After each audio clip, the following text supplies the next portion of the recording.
Hi and welcome to Super-Yacht-Stories. These are stories I collected when I worked as a sailor on super yachts around the world. The stories are entirely true.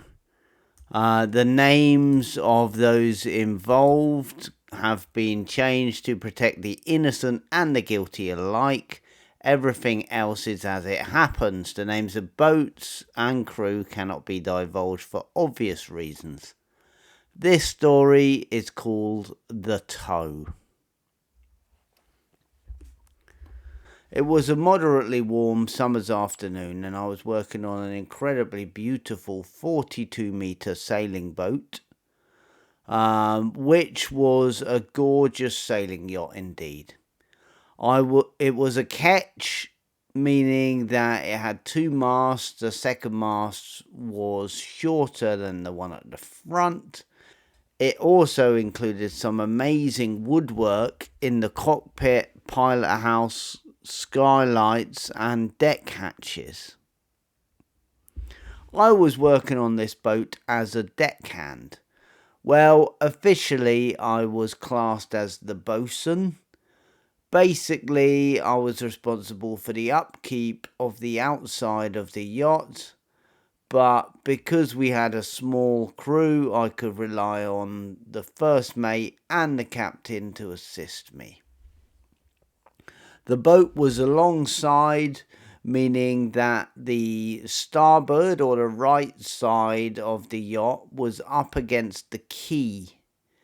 Having just completed a refit in the shipyard in Holland, we were getting the boat put back together and ready for sea trials.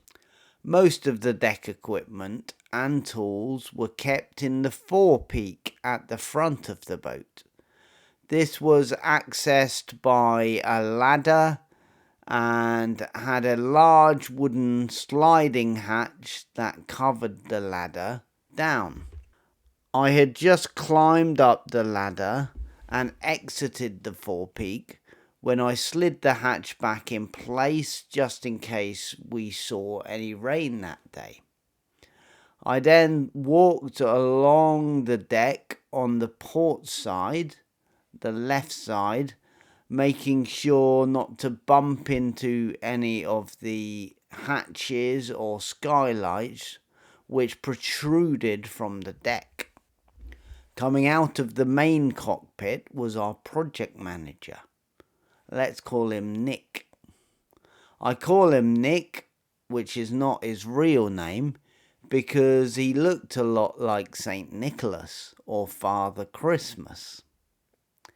He was a jolly old guy with a white beard who hailed from Germany and spoke with a strong Germanic accent. He had just been down below dealing with one thing or another to do with the refit and was now coming out of the main companionway and into the cockpit. The main hatch or companionway was the way out of the pilot house, up some steps into the cockpit where you needed to step over a wooden board to get out of the cockpit. As I was walking down the deck on the opposite side, I saw Nick exit the companionway and step over the board to get out of the cockpit. He then walked a few meters down the starboard right side of the boat towards the gangway, which is the way off the boat to the quay. As he was walking, I saw him stumble and fall forward, but he managed to stop himself before he fell over completely. He then proceeded to begin jumping up and down on one foot. "My toe! My toe!" he cried, looking rather agitated as he hopped up and down on his left leg. "My dough is gone! My dough is gone!" Witnessing the accident, I deviated my course and crossed over so I was on the starboard side or right side of the yacht as well. "What's the matter, Nick? Did you bang your toe?" I inquired, trying to think of how I could get him to calm down.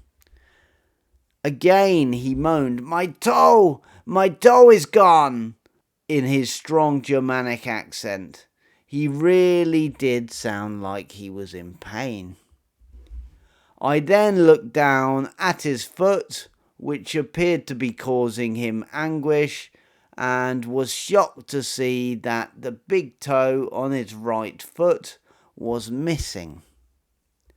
Then I began to realize that he hadn't just stubbed his toe or banged his foot, that this was a real medical emergency. I shouted down the main companionway to some of the crew members who were working down below. "We've got a medical emergency here. Please can you bring the crash pack and a chair right now?" The chair was brought very quickly and I helped Nick to sit down. Then thankfully some other crew members arrived with the crash pack. A crash pack is basically a first aid kit to treat medical emergencies that can easily be accessed and transported, as the main medical pack is quite large and cumbersome. The engineer and another crew member started bandaging up the wound where his toe used to be, and I tried to keep him speaking, calm him down, and make sure he didn't go into shock. By now the stewardess had arrived and I let her take over from me while I informed the shipyard that an accident had happened and we needed an ambulance ASAP.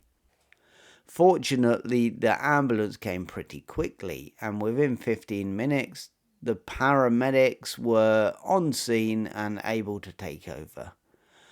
I was incredibly impressed with Nick, as he actually managed to walk off the boat and into the ambulance himself with the aid of one of the paramedics. I then had to call down to the chef to bring me a cup of ice from the ice machine ASAP, which she did begrudgingly. She didn't really have any idea what was going on, as she'd been down below preparing lunch. Then the engineer and I went to recover the missing toe. This boat had hatches in the deck which could be opened to access the engine room. When they were closed, they were like just part of the deck and you wouldn't really notice they were there. When open, you needed to be very careful because you could easily fall into them or trip over them. We opened up the hatch that had caused all of the problems, and there in the scupper, which is the drainage hole around the hatch, was the toe. I picked it up and put it in a cup of ice.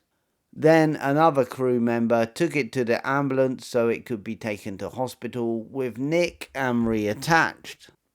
When Nick went off in the ambulance, the rest of the crew started talking about what had happened and how such an accident had occurred. It turns out that the deck hatch on the starboard side leading into the engine room had been opened a small way by the engineer earlier that morning. The engine room gets very hot with equipment running, so as he was working in the engine room that day, he wanted a bit of breeze, therefore the hatch had been opened, but not all the way. So when Nick was walking along the deck, he didn't notice the hatch was only slightly open, and he had put his right foot into the opening, fallen forward, and then recovered putting the weight on his left foot. Then the hatch closed, and as his weight came onto his left foot and the hatch below, it acted as a guillotine, slicing off his toe. Needless to say, the engineer felt mortified by what happened and felt like he was responsible. Everyone was shocked and stunned by the incident, which only goes to show how dangerous working on these boats can be. About half an hour later, we clocked off for lunch and were gathered in the crew mess. We were still quite shaken and talking about the morning's events, and the chef presented us with chicken wraps. Ordinarily a quite tasty lunch, however, for me these looked a bit too much like a severed toe to be all that appetizing. I saw Nick a year or two later, and he was in another port and doing his job, and he was actually walking around in flip-flops. Well, I say flip-flops. He was walking around in sandals. He couldn't wear flip-flops because unfortunately they were unable to reattach the toe. Thank you very much for listening. I hope you enjoyed the story. Don't forget to subscribe and like, and more stories will be coming your way very soon.